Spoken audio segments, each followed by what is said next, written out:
शिखा और विजय की शादी का प्रोग्राम चल रहा था। फेरे बस आरंभ होने वाले ही थे कि तभी विजय के पिता शंकरलाल ने शिखा के पिता रमाकांत को एक तरफ ले जाकर कहा कि भाई साहब, वायदे के अनुसार आपको फेरों से पहले 5 लाख की रकम मुझे देनी थी, लेकिन पैसे मेरे पास अभी तक नहीं आए हैं।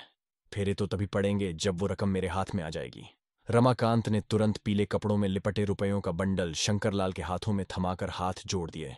मुस्कुराते हुए शंकरलाल ने बंडल खोलकर देखा और कुछ क्षणों बाद ही रमाकांत पर धोखा देने का आरोप लगाते हुए ऊंचे स्वर में कहा, यह विवाह नहीं हो सकता।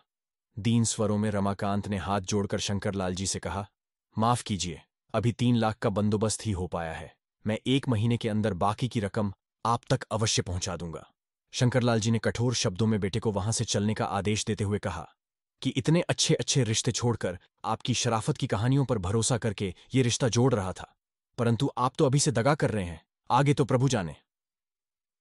रमाकांत जी ने शंकरलाल के पांवों में सिर रखकर रोते हुए कहा, ऐसा न करें, मेरी बच्ची की जिंदगी पर बिना बात धब्बा लग जाएगा। बस खर्चों का अंदाज सही न लग पाने के कारण पैसे कम पड़ गए। मैं कैसे भी करके बाकी पैसे पूरे कर दूंगा। शंकरलाल अकड़ गए और विजय की परवरिश में हुए खर्चों का हवाला देते हुए उसे वापस चलने के लिए कहने लगे। इन सब बातों से घबराकर शिखा रोने लगी। विजय, जो सब सुन रहा था, उसने शिखा को चुप कराते हुए रमाकांत जी को उठाकर एक तरफ बिठा दिया और अपने पिता के पांवों में गिरकर रो पड़ा।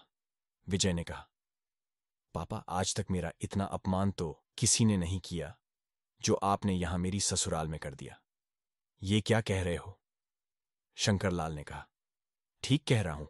आपके इस कृत्य से मैं सारी जिंदगी अपनी पत्नी के सामने सिर उठाकर नहीं चल सकूंगा, और दुनिया वाले यही कहेंगे कि लड़के की बाजुओं में इतना भी दम नहीं था कि वो 5 लाख रुपए कमा पाता। आपने मेरी जो परवरिश की, उसका कर्ज मुझ पर है पापा, शिखा और उसके पापा पर नहीं।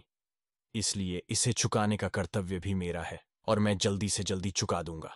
कहते हुए रुपयों से बंधी पोटली रमाकांत को देते हुए विजय वापस विवाह के मंडप में बैठ गया।